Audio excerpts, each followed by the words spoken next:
eternally emanates from the Father, proceeds from the Father, eternally.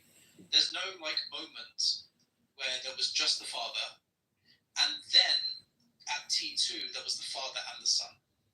For any time there's the Father, the Son is also there. It's just one is dependent on the other. Yeah, I get that. Eternally. Yeah, right? Perfect. Okay. Yeah. So that's it. And then dependency or some kind of thing, like it's all just flowing from eternal dependence. Yeah. From Father and Son. So the word becomes the first. Yes. Go ahead. And instead of it just being the Father, the Son, and the Holy Ghost, there's like probably hundreds, maybe thousands of other things until you get to this material world. So you've got the Father, you've got the Son, you've got the Holy Ghost, and you've got something else, and you've got something else, like the Bushka-Dolls. And then eventually you get to the material world. Yeah.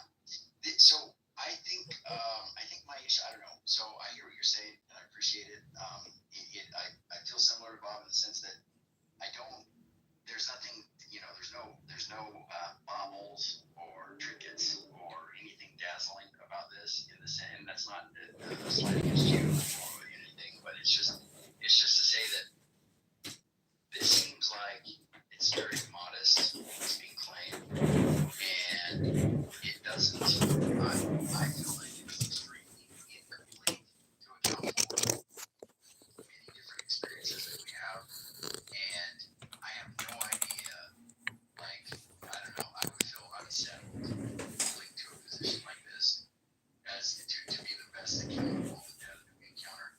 So I wonder, I wonder, Bob, what is your take on Matthew? What's your assessment? MJ, I don't know if you're there, but I definitely want to ask you about this, and I'm hoping you'll kind of, maybe say what your thoughts are in a very explicit way, because I'm somewhat gobsmacked, and Nar just seems to sign off on this exam. Father are same. After came the Word, first intellect. The Word became flesh. Jesus. Sure, that to angels. That is your model. If anything, we've been influenced by it. Definitely isn't. Well, that's fine, but I mean, this definitely is distinct from the model of traditional Christianity by far, right? Oh, yeah. You don't like neo-paganism, then you can just have like. Well, no. Well, it's not a matter of not liking it. I mean, not complete. You can say it's not. Yeah, I mean, it's certainly. I think it's just not getting all of the. There's a whole bunch of stuff that seems to be not even touching, and like it's. What? I don't. Well, just. I mean, when you talk about our moral experience, when you talk about these different desires, longings that people have, purpose, reality, like why is there anything here to begin with? All of this stuff, you could just try to I guess, paper over all of that. Just not at all. Like our purpose here would be in this world being its lowest dimension, not because it's imperfect, because it is a dual, because it shows distinction. And Father, or the essence of Father, Son, and the Holy Spirit, don't show distinction. They hold unity. So our entire purpose in this duality is to be unified, is to get closer. I think we got so far, we got so close. It was nice, but did you like it? What I would say is that, Andrew, all you need to do is just take the final step. Take the final step. Come home. Come home, brother. That's a new Platonism. Just realize he's already home. He wants the trinkets. He wants the bells. He wants the fire. Not even going to take the Trinity away from you. Keep the Trinity. Just say that the Son is eternally dependent on the Father, and the Holy Ghost is eternally dependent on the Father and the Son. They said it already. And then you're golden.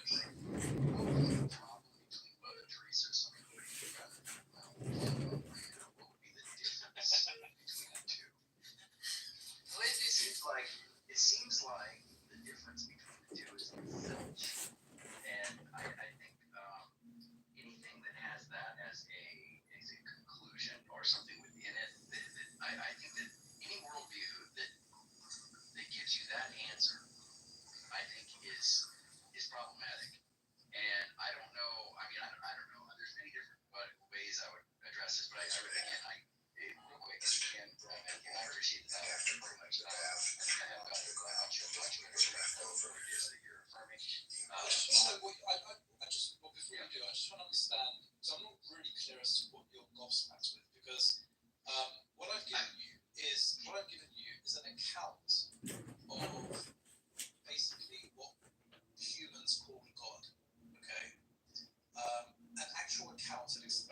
framework.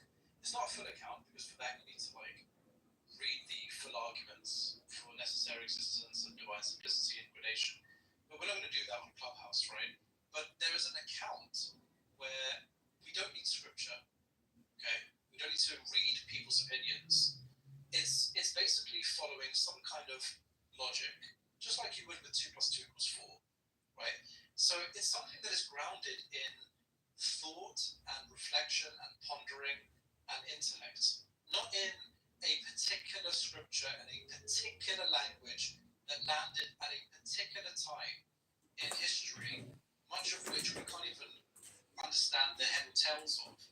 You're comparing the two and you're saying you're gobsmacked by a rigorous, logical, explanatory framework account versus scripture in a particular language at a particular time in a particular geographical location, tens of thousands, hundreds of thousands of years after humans have been around. For some reason, just happened to come at that particular time. So, what are you gobsmacked by? What do you think is more? What do you think is going to approach reality more than philosophizing? Well, certainly Christianity and philosophizing. But let me just say that I think that the thing that you're putting forth, I mean, even if I was an atheist, I would be gobsmacked. I mean, I find it to be just, you want to affirm theism as a term. You're like, well, I think I'm describing what theists have, are holding to. But, I mean, no, I mean, not monotheist, not in the way that. No, I didn't say that. No, I didn't say that. Remember when you thought that I said the universe, but I didn't actually say that. I said reality. Yeah, I didn't say that. I'm explaining close to that. Yeah, but the nuance is so important. Precision is so important. Go clarify. So what I actually said was that the thing that people want to call God, when you get rid of all of the traditional and the emotive and the symbolic and the reified term language and baggage, what you're left with is we're just talking about existence. Okay, we're just talking about pure existence. Because if I ask you about the Father, right? If I ask you about the Father, can I see the Father with my eyes? I don't think so. Not okay, unless. So the Father doesn't really have a gender, does he? It refers to himself as a he, so I think he has certain. Yeah, and that's just a pronoun, right? Like he's not actually a male, right? Well, I don't think he's Jesus is a male, but yeah. No, hold on. It's not the Father. The Father isn't really a male, not a human male, is he? Okay, so we don't really need to call it what we want to do is remove the symbology, right? We want to chip away, get rid of all the stuff we don't need, okay? And then we can say it, right? We can say it. That's fine. Okay, so now we've got it. Now this it is not going to be material; it's going to be immaterial. You agree? That's right. Yep. Okay, so it's an immaterial it, and we're not going to say that it has loads of different parts because if it could just be one thing that doesn't have parts, or one thing that has loads of different parts, the simpler one would be the one that doesn't have any parts, right? It's just one thing. It's efficient. It doesn't need parts, right? Right. Okay. So it's an it. It doesn't have a gender, obviously. It's not material, and it is the fundamental reality of everything. And it's not even composed of parts. So it's simple. Yeah. Well, I'm going to probably want to quibble with you over what we mean by simple and parts. I mean, I'm going to affirm that God has a mind. He has intentions. He has thoughts in some way. He has a nature. He has there's definitely purpose in his actions. I see what you want to get at, Andrew. I completely understand. Completely natural, right? Now, let me ask you this question. Could we ask the question? Let's say you and I, Andrew, we're living in Egypt. In fact, before even ancient Egypt, right now you and I are in Central Africa, tens of thousands of years before Jesus and Muhammad, right? You and I are having a conversation, and we're having this conversation, and we're like, yeah, this is amazing. The thing that we think is basically behind all of this stuff, we can say it's it. We've already gone through the fact that it's not a he, it's not a she. And also, it's probably not made of skin and material, right? It's going to be immaterial. And we say, you say to me, well, what do you mean by immaterial, Matthew? And I say, well, Andrew, what I'm thinking is like, you know how sometimes you think about something? Yeah, that thought is not material, really, is it? So let's call it immaterial. And you're like, yeah, that's a good idea.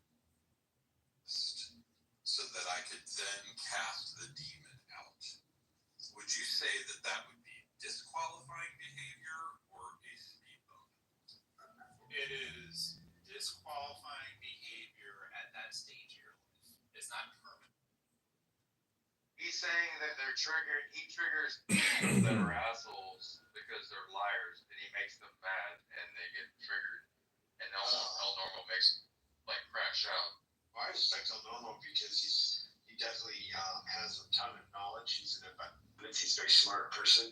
He's lived a life. Not to give you too much, El Normo. I really do respect and appreciate you, and I love when you come forward and speak.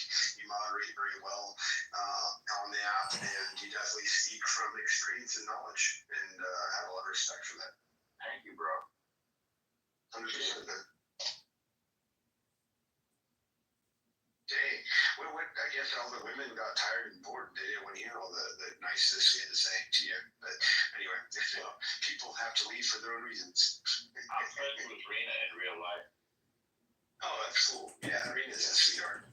Oh, no, they only left because Edmund's here. I don't know. I think maybe a room opened up and they've all moved to that room. That might be it. So Jeff did a thing then, huh? Maybe he might have opened a room. I don't know. How did I end up being a fucking moderator? Jeez Louise. Because the mods left and you were the next one. I'm a mod in Cackle's house, and I've got the pink ticket. I'm not even a member yet. By Northrop, And I went to all the ones because I'm going to head out to. I got back from my USA, so I'm just going to American cities. unmanned underwater vehicle Much like you guys. development A little bit small interaction. design inspired by the fish. The manta ray is crazy.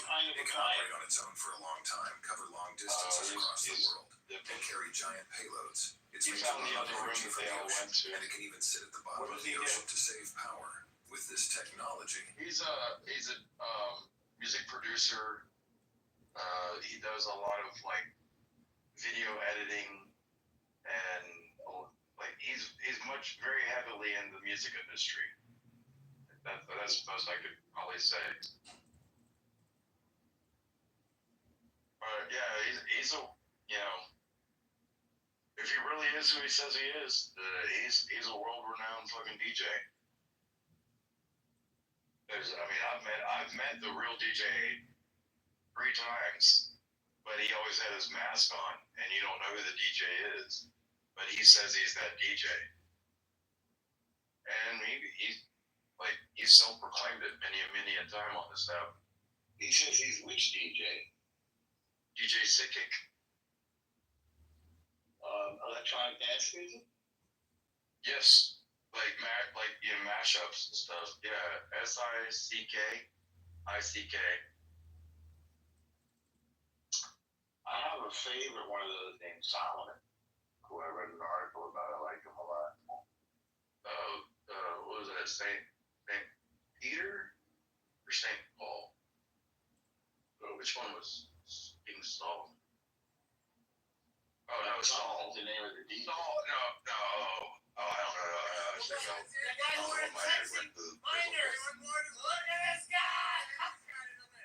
I've been watching a lot of documentaries on the differences between Kronos and Zeus and Greek and Roman mythologies. So my head's kind of stuck in that area right now. I hear you. It's almost time. Herschel Weinrod, Hollywood producer. He wrote Space Jam. It's so interesting to reading the Iliad or broadly, there were these ruling Epic families Gilgamesh. and their roles within the banking system and within the oil I love industry to a lesser. What's one of your favorite texts that you like to read? extent. You're a great So Civil War apparently I've been novel living now under a called rock for the Killer past Angel. few years because there's a thing called a pedophilia Is it Right. a fictitious Now this flag doesn't come as a surprise to me at all true because account? Like every sports team. I believe it's an attempt to give a very real account. like Dan Brown. Major League What Baseball, a NBA. Pulitzer Prize. Combine that. Now let's go to the World Cup. Is it like Dan Brown's version of like, you know, symbolism of Christianity? I think it's better. All the countries. But it does the same kind of thing where it blends like a little bit of fiction with a little bit of truth. I mean, it's a novel. Okay, so it's fiction. Yeah. It's a Civil War novel, but I mean, people like Marines are, at least they were required to read it. Oh, really? I've never heard of this. It's called The Killer Angels. I strongly recommend it. It's really great. Just getting into it. I was reading it yesterday, on Memorial Day. It was done. I read some now. The Killer Angels. The author's name is Shara. Hold on.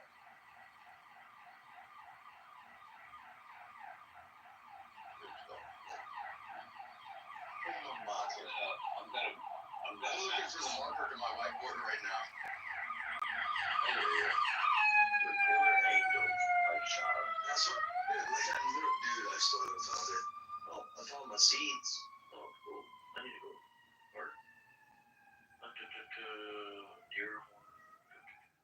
You have a reputation whether you like it or not. What the fuck? I'm turning into Sam Kinison over here. You know who Sam Kinison is?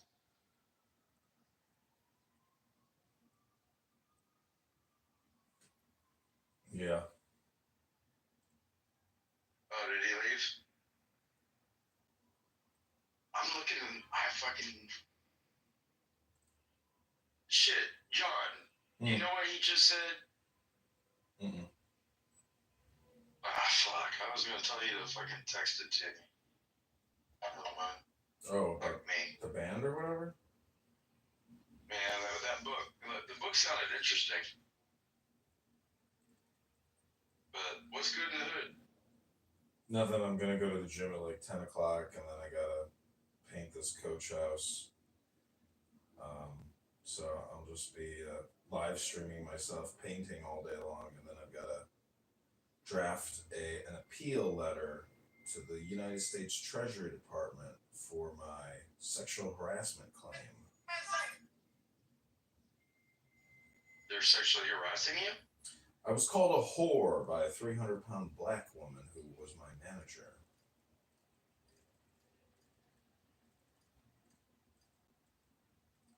Well, damn. But at that time, I wasn't smart enough to say, "Are you sure you're not projecting, you fat, disgusting pig?"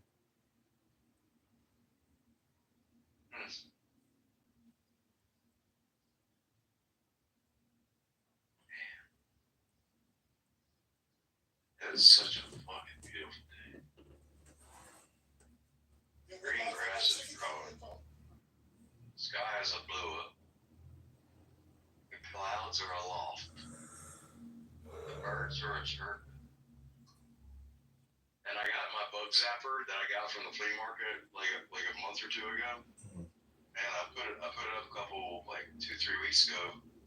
And the motherfucker zaps all the fucking mosquitoes and everything on here. And then I was sitting out here just drinking a beer this morning, smoking a cigarette. I was just looking at the yard and the nice cool breeze of the morning.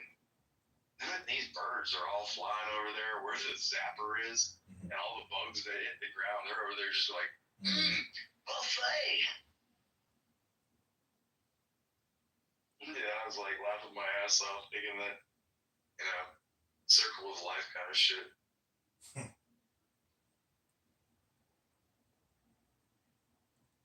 Doc's Place has got the smorgasbord going on. Apparently, it's a halal.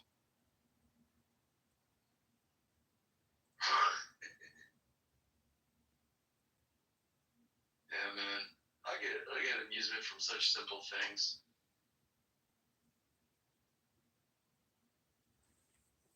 Watching something grow out of the ground.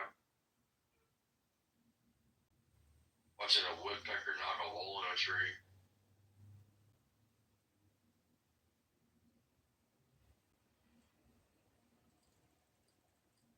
Watch mockingbirds be assholes to crows.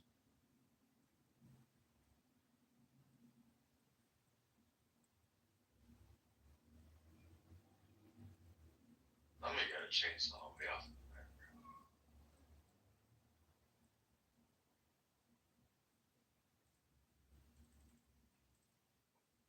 So how was your Memorial Day, dude? It was okay. I mean, just stayed at home and then went out for a nice dinner with this girl that I know. You're such a man whore. Maybe my manager was accurate when she called me a whore. Maybe this complaint, maybe I need to restructure and withdraw because maybe she's being accurate in her diagnosis. Yeah, but the thing is, like, you have to prove you're not a whore. Exactly. Therefore, it's sexually harassing. You can't, say things like that to people at a lunch meeting in front of coworkers. It's inappropriate. And I don't care how many people say she doesn't have a filter. She's got a big fucking mouth is what she's got.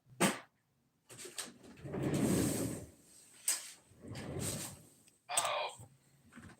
Shit. Dude. I see that.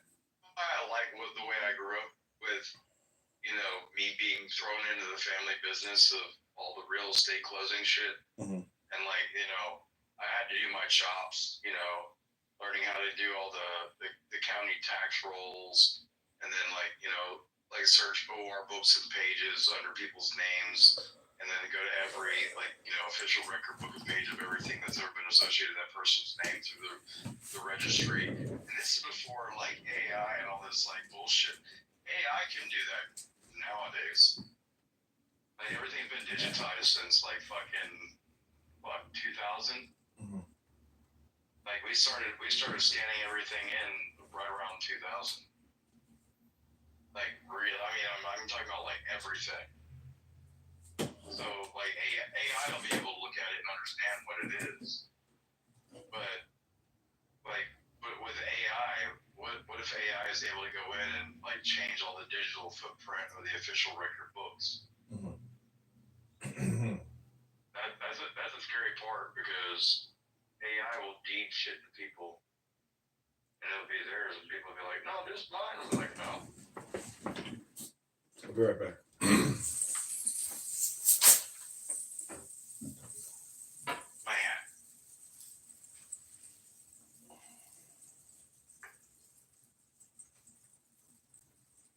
And man.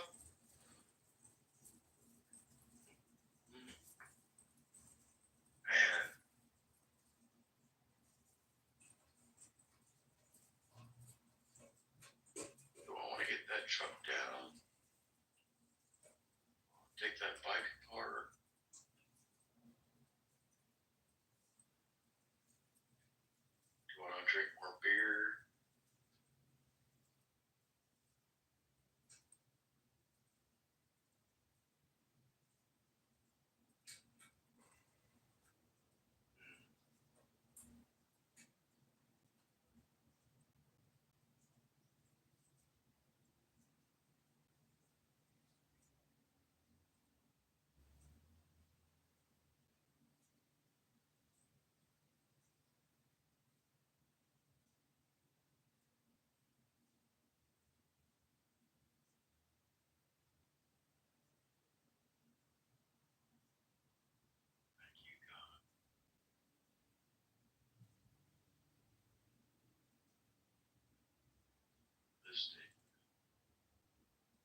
be done.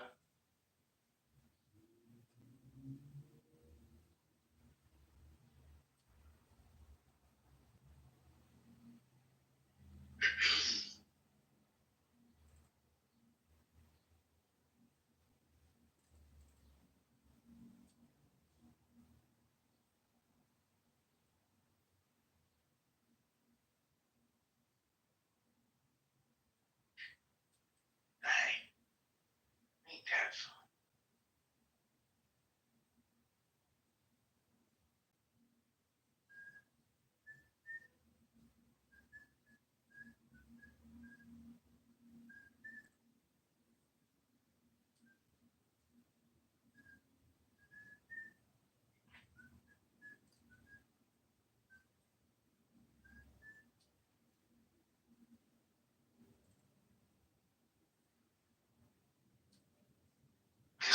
Oh, this interview? Oh, good God.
John, dude, what the fuck? What the fuck are you doing? Painting? No, I'm on the toilet. So that was a gasp for another push? You were like,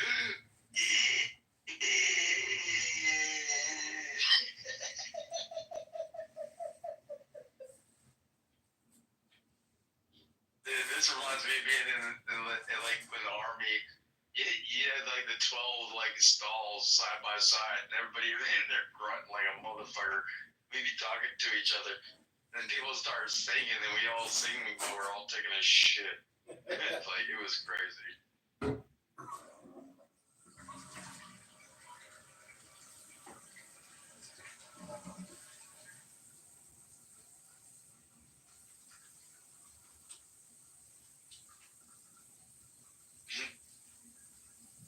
John, make sure you wipe from front to back.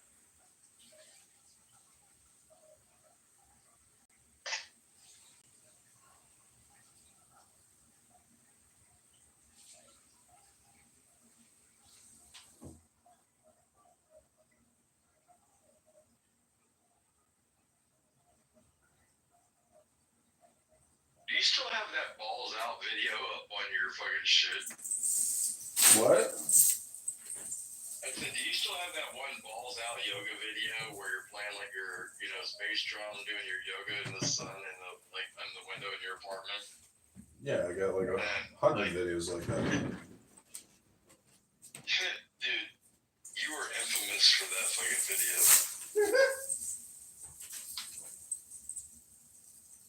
We were literally talking about that in this room about 3 hours ago.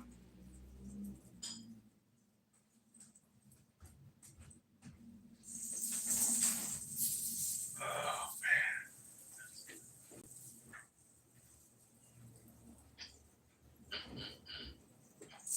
Yeah, man. Oh Jesus Louises, this guy is fucking nutty.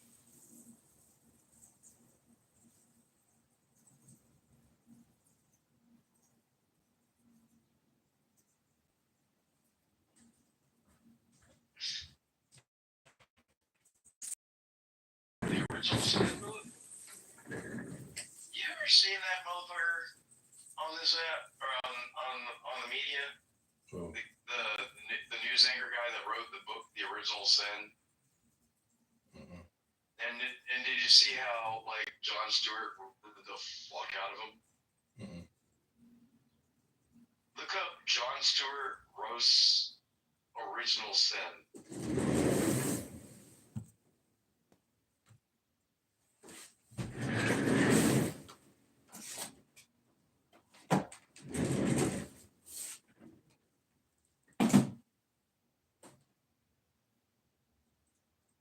Yeah, I have to stop watching all this political shit. It's driving my brain buggy. You're spamming yourself. Well, I read in subtitles while I talk to you and talk to other people on this app.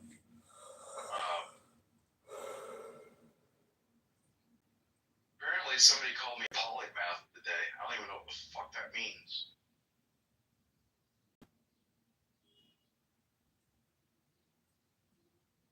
Apparently I need to look it up, but I can't find my fucking dry eraser or dry marker. Fuck me. Apparently I need to get another fucking mate this motherfucker. This one's fucking me up. Israel Hamas war. Hey, did you see they slammed Gaza last night and killed 80 people at a school? Can you even believe the news? I just don't believe it. It's like so hard to believe anything. No. It's totally confirmed. What Hamas had done is they turned. School's been out for like years in the area. Like, you think kids are in the schools? Like, no. And like Hamas had set up their fucking command post in that motherfucker, and yeah, that motherfucker got slammed last night. Like in the night of Gaza, which would have been probably like just before the end of Memorial Day yesterday. They were getting slammed in the middle of the night, and they like literally killed like 80 people, fucked up a whole bunch more, and that's completely confirmed. I don't even get on the SIPRnet to do that. But I still have access to my AKO. You have access to your AKO? No. How about your eBenefits? Yeah. If you got an eBenefits account, you should be able to get an AKO account. What do you do with the AKO? I can't remember what an AKO is. It's Army Knowledge Online. Oh.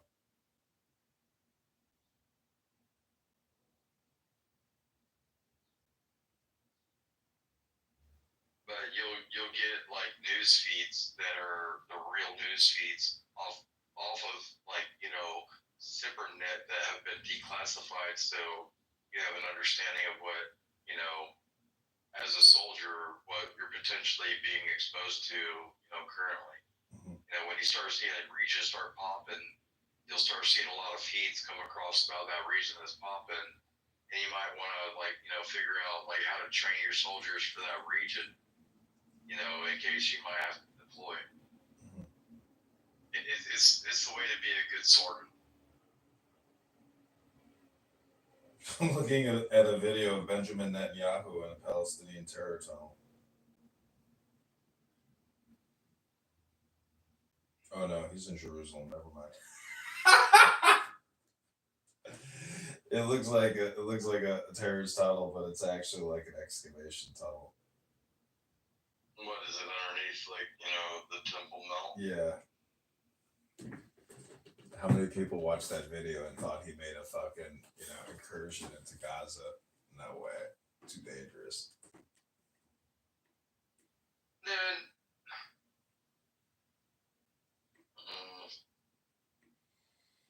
I don't. As an American, obviously, I don't really have a dog in that fight.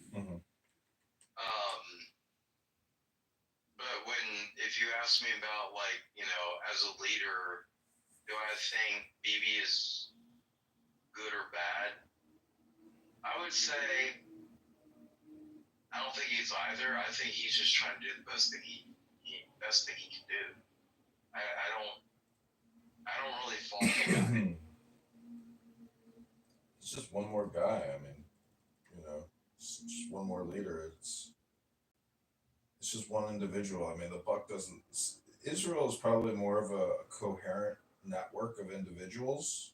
You know, the worst thing that I think about the U.S. and the military and leadership, there's no cohesion, and they basically silo everyone all the time. So you never really.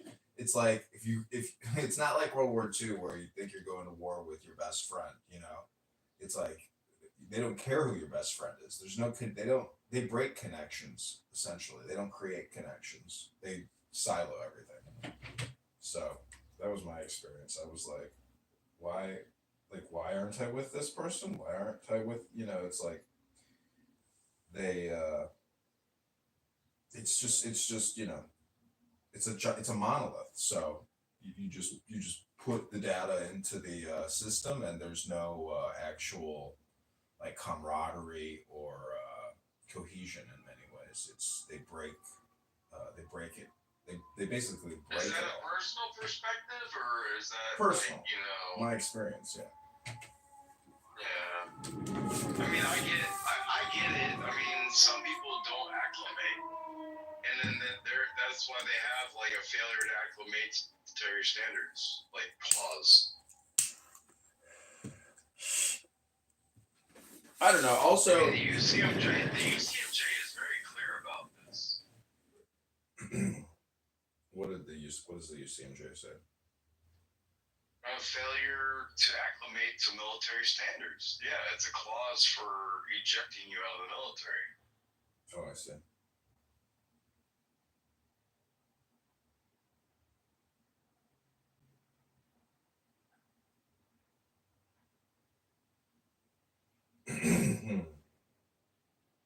Well, I mean, think about it like this: when the military became integrated, and that was before civil rights. The military did it first.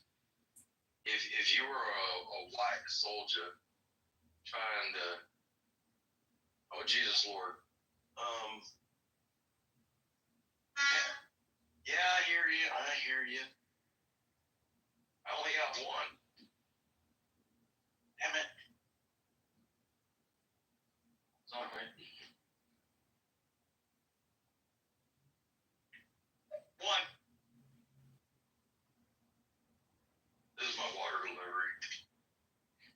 I get spring water from North Carolina. Is that for drinking water? Yeah, you just throw it right there in the shade, sir. And appreciate you. All right. Thank you, sir. Yes, sir. Have a good day. And your water's the best, by the way. My dogs love it. I said your water's the best. My dogs love it.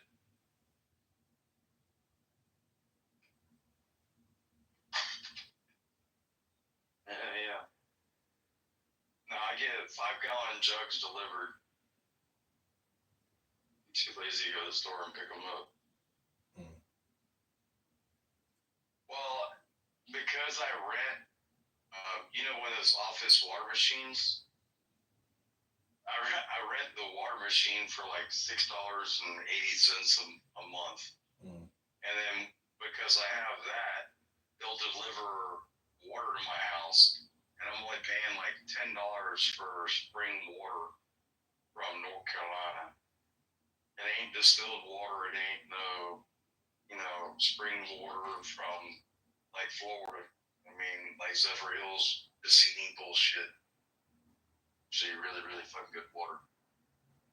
I pride myself on the fact that I drink really fucking good water and really good beer.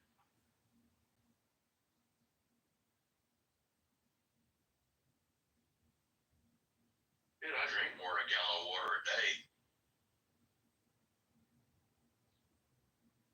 Can't drink this much beer and not.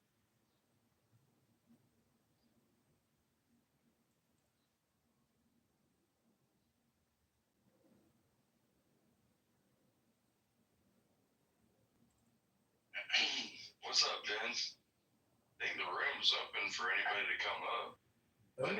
Ben really never say anything. Ben just listens. He uses me as his radio station. Well, you are quite entertaining.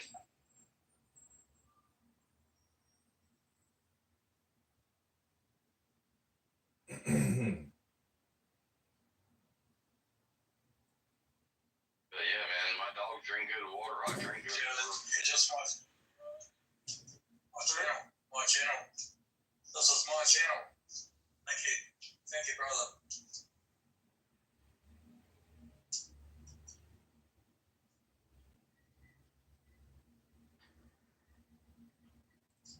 Is this Elmo? Kids on a party entertainment. Elmo. Yeah, you sound like Elmo. The Tao that can be told Probably 30 is minutes not by the now. eternal Tao. That's a The denominational. name that can be named is not No, the Elmo eternal. is my. The nameless is the beginning of heaven and earth. The named is the mother of 10,000 things. Ever desireless, one can see the mystery. Ever desiring, one sees the manifestations.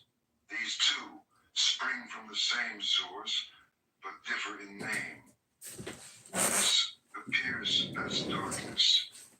Darkness within darkness. The gate to all mystery. Under heaven, all can see beauty as beauty only because there is ugliness.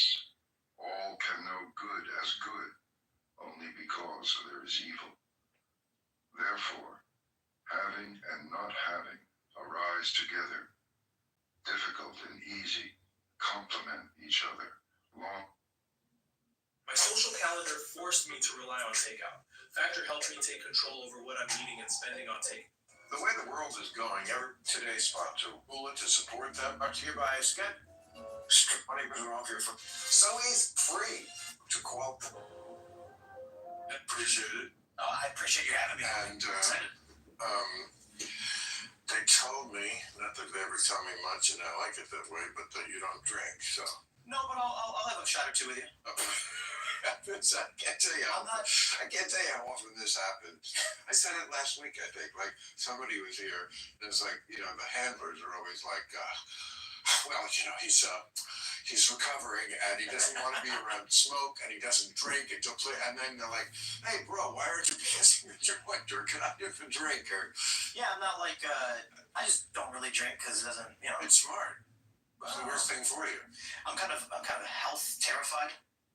What's that mean? I try to, every day I have a pretty intense schedule. I do a morning show, then I skate, and I'm filming skating with my crew. Yeah. And so I'm trying to make sure that every day I'm going to be at 100%. So You're like Brian Johnson without a perfect penis. Oh, all right. You know who he is? Are you referring to the guy who did steroids, or the guy who's doing the weird medical treatments to? The guy who wants to live forever. Yeah. Well, you know about Liver King too, right? But who? Liver King. I've heard that. Who is that? What is He's that? a super ripped guy, and his name is Liver also. I think his name is Brian Johnson as well. Whoa. Yeah. Maybe that's the secret. Doing steroids. But what does the Liver King do? He does something with his liver, make him live forever? Eats it. He eats liver. I think that's what his thing was. I didn't really follow him. Not his own, you're saying? No. Oh. Well, but I think his whole shtick was he eats like raw meat and claimed that would make you ripped and manly, but he was doing steroids. So. Well, he was. Yeah, I mean, I don't know, man. Well, that'll make you ripped and not manly because it makes your arms bigger and shrinks your balls. So I hear. I mean, like, I never understood that kind of a trade-off. Like, okay, I want to excel at this, I assume, so I can get chicks. But then when I get them, my dick, I've got a mushroom dick, Yeah. There's so much weird stuff now. Like, I've had guys talking about, like, peptide things they take and HGH. I'm just like, I don't know, man. I'll get old. That's what I'll do. I agree. Yeah. I mean, I had this actual discussion with Joe Rogan on his show, and you know, he does the exogenous creams and stuff, and just I think he's pretty upfront about that, and it's legal. I mean, it's not. We're not talking about steroids. We're talking about Testosterone cream. yeah, but I mean, testosterone does decrease as you get older. That's a fact, and of course that makes you, especially if you're a male, only if you're a male, I guess, with testosterone, less healthy. Just ask Joe Biden. Oh no, too soon. Sorry, we wish you well, Joe. But so you know, I said, yeah, that stuff is scary to me because when anything you do that the body isn't doing naturally always has the possibility of some bad repercussions. Yeah. And like if you had like cancer cells in your body, and we all have some, you know, sometimes you do something to make you healthier, and it'll soups up the thing that's not healthy. And he had a good answer though. I said, you know, I'm afraid that this will make me unhealthy. And he said something like, well, I do it because I'm afraid to be unhealthy. Which is, I understand what he's saying. Without the proper amount of testosterone, your health does suffer. Yeah. So he's putting it back in. We don't know. That's the thing about medicine. We don't know. I think that's also bad for your heart, though, isn't it? Testosterone. I'm sure it's bad for a lot of things. Yeah. Look, if it's bad for your balls, it's got to be bad for those. I mean, I just go by that test, wouldn't you? I mean, it's just I feel like sometimes the people who know the most have the least common sense. Perhaps. I mean, one thing that I've been dying to tell you, given the chance, is I do this talk show, I do this news show 20 years ago. I know. Well, it's your fault. 20 years ago, every Friday, me and my friends are hanging out at shout out to Roger and my boy Brandon, who works with me now. Where is this? Chicago. And they were stoned off their asses, passing the joint, blowing pot smoke into an iguana's face while we watched Real Time with Bill Maher. No. And I was 18 or 19 years old, and that's what we did every Friday. So cool. Watching your show. I love it that they were blowing the pot smoke. And the iguana loved it. The iguana, it loved getting stoned. Oh, a real iguana. And literally, there was an iguana, and then one day, I guess the iguana got out and started eating their pot. So it was like, this is not a good thing, but also kind of funny. Animals do. I mean, I remember with my dogs, not that I would do it on purpose. I would not blow smoke in their face. I'm a PETA board member, for Christ's sake. But like if I was smoking and not thinking about it, and the dog was sitting next to me, I would see him like trying to like bite the air. So that told me something about unlike testosterone, I used the common sense yardstick, and it told me that pot is not bad for you if the dog is trying to eat it out of the air. Did you mix tequila? I don't want to. Yes. Did you? I think you said shot. Did you want it? Oh, I'll just sip a little bit and then wash it. Okay. Oh, that's good. What is it, do you think, that is making people so mad at you? Fake news. Well, that's very general, Tim. It is, but fake news. What do you need it? I mean, I saw things. Somebody sent me. I don't know why they sent me these things. Like the other day, it said. I mean, I'm not even on any of these sites. Facebook, nothing. Instagram, wouldn't know how to get on it.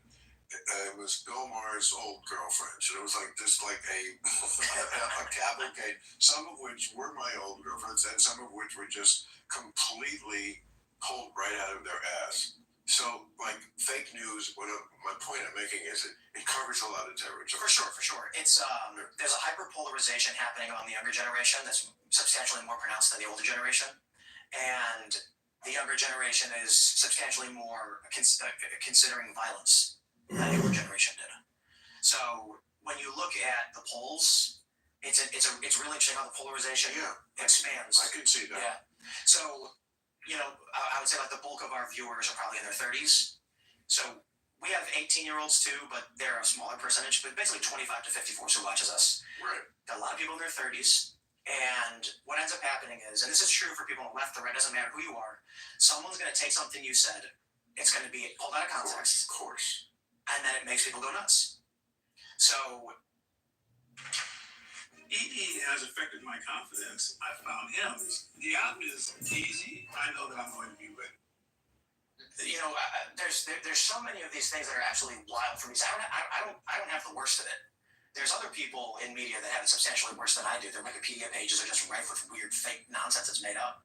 I mean, I just don't feel like anybody in this country can even presume that what people think about them is anywhere near the truth. And if you do think that, you're very naive, and people are just going to want to believe. Somebody told me just the other day that, speaking of girlfriends, this one is funny. This one wasn't in that list, but they could have put it there. But they were going to go out to dinner with a few people, and this person said that I used to date Ann Coulter. I've heard that. Which I have heard it. Okay, well, but it's not true.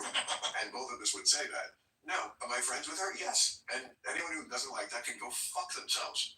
I'll be friends with whoever I want. I think I proved that over and over again, including with Donald Trump. You know, I believe in talking to people. But it's not like I've ever, to either one of them, given an inch on what my beliefs are. It's not like I'm taking it. I just think we need to talk to each other. And anyone who doesn't want to do that. But, you know, this idea that the image that people have of you is anywhere near what you really are. Yes, that got way worse in the internet age, but I think it was almost always thus. Absolutely. It goes both ways too. My fans think they know me based on seeing my face for, you know, well, to be honest, I do it 5 hours before every day. But those that watch several hours a day, they think this shows them everything about me. Right. And to be honest, the people who watch me are much better informed as to who I am than the people who don't. But they still have this, probably, you know, rose-colored glasses view of who I am and where I present myself. So better. You say rose-colored. Yeah, they're fans. And so they... But sometimes fans, I mean, about a month ago, during my monologue, this had never happened in over 600 tapings in real time, but during my monologue, I see a guy in the audience with his phone out taking a picture of me. And I stopped the monologue. I mean, I walked over and said, what the fuck are you doing?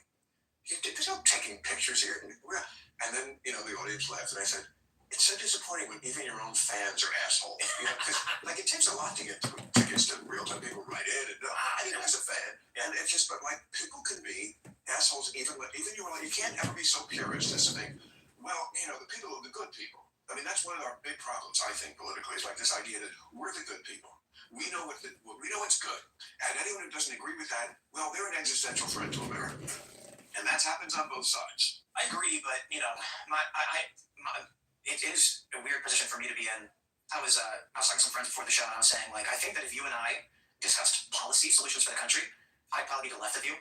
But in some ways, yeah. Probably most ways. Bernie. I did. I like Bernie, but I don't want socialism in America. You know, more than what we have. We already have plenty. But the issue is, today I feel like what defines someone politically is not it's not the policies they want, but it's what they believe to be true. Correct, exactly. Yeah, Matt Taibbi writes about this. I'm a big fan. He's amazing. Yeah, and they call him far right. I sure don't agree with everything he says. I mean, I think he's wrong about Russiagate and a lot of other stuff. But first of all, he's just funny.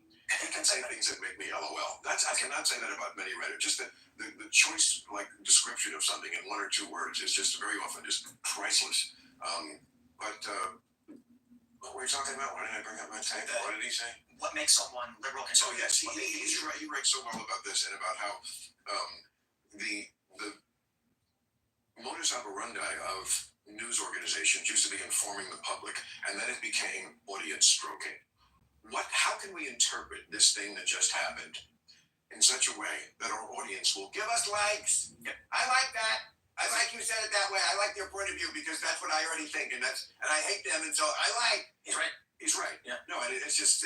I worked for ABC. Started ABC Univision did a joint venture in 2014 called Fusion, and I was at Vice, and I moved over there, and then they told me that the new trend was going to be called mission-driven storytelling, and I said, "What does that mean?" And they said, "There's no such thing as objectivity. Everyone is subjective. So we're going to tell the stories that our audience wants to hear." I had a meeting with the president, and he was talking to me about this, and I said, "Does that mean if there is a news story that is true and important, we would choose not to report it because it might upset our audience?" And he said, "Yeah, I think that's fair." The company went bankrupt. They fired everybody. But this wasn't unique to them. They were chasing the trend. One of the marketing guys told me explicitly, we want to maximize shares because we have to maximize views. We have to maximize views because we've already sold a set amount to the advertisers. One company bought 500,000 views from us. We don't complete that contract if those views are delivered. How do we deliver them? Angry moms. Middle-aged women who are angry share more than anyone else. So we're going to write stories that do that. That's actually what he told me. So it was social justice, it was racism. I just pictured my writers all guffawing just because, I'm always I've had like a writer's room since 1993, politically incorrect. Yeah. That show went on there. So, I was a little kid. yeah, I'm sure. And it's, the joy of my life. One of the great joys is having a writer's room. I've said this before, but like Paul McCartney once said, I'd rather have a band than a Rolls Royce. And I'd rather have a writer's room. But a writer's room has always been me, the bachelor, and then like 10 guys who were married and always making, like, just in the room, this is not going to be on the show, but like always just making jokes about marriage and how they don't get laid and they don't get blown. It's like it just never. Telling you don't get married. Well, it's everybody does it. I watch TMZ every night. The guys, the people in the the gallery that Harvey talks to, it's the same thing. They're just endless jokes that are made about how much marriage sucks. But if you say a bad word against it, like you're the crazy one. You're a newlywed, right? I am, yeah. But I think awkward. no, but I agree. I think I'm 39 and I just had my first child, and it's amazing. And I just got married, and I do think for the millennial generation, largely, every TV show, we didn't have these wholesome family shows. Everything was like marriage is scary and bad and mocking marriage. So which ones? Like Married with Children. Yeah, I was on it. Oh wow. I was a guest star. I played a game show host on Married with Children. I mean, it was like on YouTube. I'll take a look. You should. It's pretty funny. Although I understand that there were those moments where they loved each other, but it very much was this slog of like, oh no, I'm married, it's bad, oh geez. So what do we think happens when these millennials grow up and they get these red pill dating guys saying everything they grew up hearing is true, but not comedy, serious, and then they end up believing it? Okay, but Tim, the reason why those jokes work is because that's how people do feel about marriage. Yeah. You're a newlywed is what you are. And we've known each other for almost 20 years. 20 years? Yeah. So you married your high school sweetheart? I guess technically we That's like something Dick Cheney does. It's pure luck. I am lucky. Whichever I like. So look at me. I mean, we're both from Chicago. We both like the same music. We have very similar views. We're both lapsed Catholics. It's like you're lucky. I got lucky. And I know I'm a lapsed Catholic. We could have a throuple. Last warning, if you did not claim your funeral benefit, pay close attention. Yes. No, but I am lucky. And, it's weird how I see all these stories and people talk about marriage, and I'm like, it sounds like you got married to somebody you don't really know. Because Allison and I know each other very well, and we get along very well, and we're both very rational, reasonable people. That's a great thing to find in a woman. I know. And I don't mean that. I'm not saying women are crazy. They're not. Men are also, let's put it this way, we're both crazy. Yeah. And it's not like men aren't emotional and blah, blah, blah. But I don't really care about that aspect in men because I don't date men. Yeah. What I care about is the opposite sex. And if you can find a woman who's sexy and also rational, that's great because they sometimes, let's just put it this way, they sometimes don't go hand in hand. That's true. It's funny though. I said my piece. I was talking to my wife, and I made a joke. I said, "Bitches be crazy, yo," which is a line from the. Of course, it's enough. And then she goes, "Are you kidding?" She's like, "I've watched you guys out there at the skate park. You guys are nuts." And I look out the window, and one of our team riders is like trying to jump off a building, and I was like, "She's right. Men are crazy in different ways. Different ways, of course. Absolutely. So we bought these things called Grambos. Okay, they are handles with vacuums that you can stick to a wall. And I bought them because they were funny. Handles with vacuums. Okay, so it's this oval.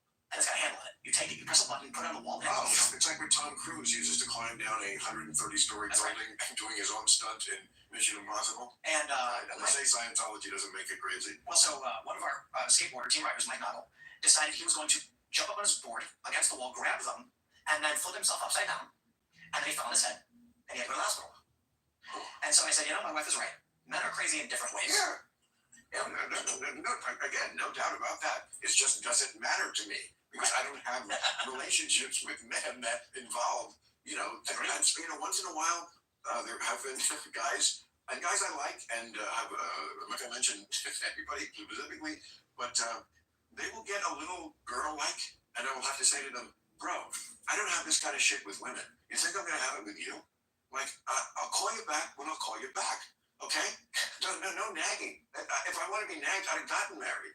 I wouldn't do this for a woman. So just don't be so clingy.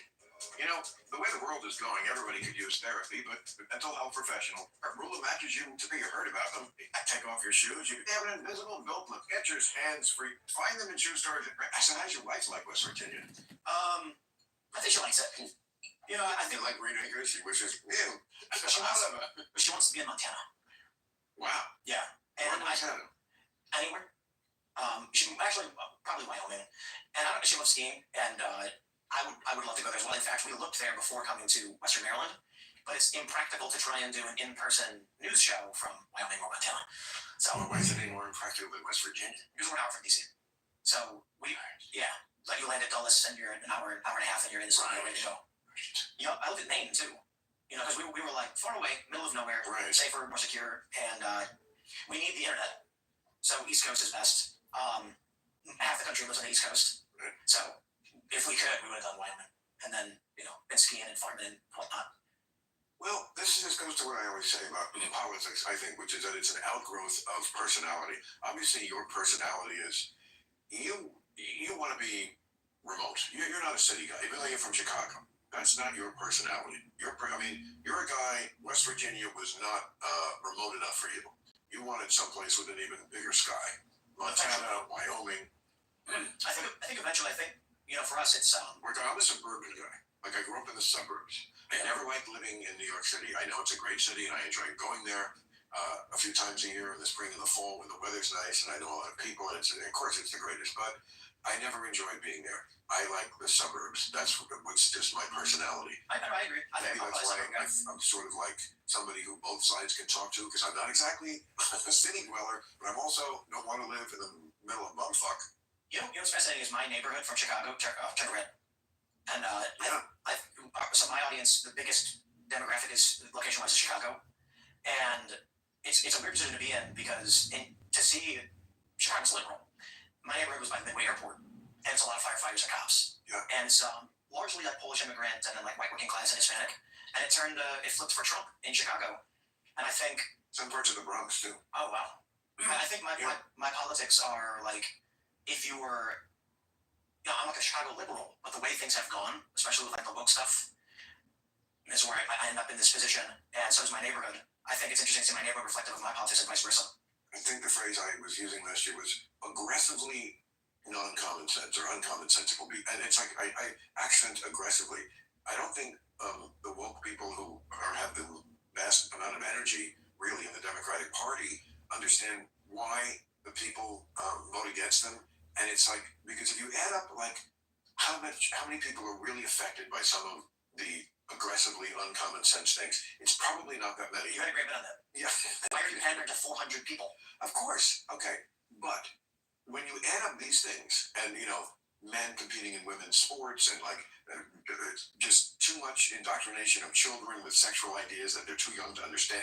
Like when you add up all these things that get in the media a lot, it paints a picture, not a wrong picture, in the mind of the average voter that, yeah, maybe policy-wise I would do better under the Democrats or Bernie Sanders, but these other people just seem fucking crazy. They seem like committed to just going to absurd lengths just for shits and giggles, just for the fuck of it, just this bizarre attachment to things that are just ridiculous. I think it's to hate the other side. It is. Yeah. And that's certainly what the other side does. They call it making you cry your liberal tears. Right. The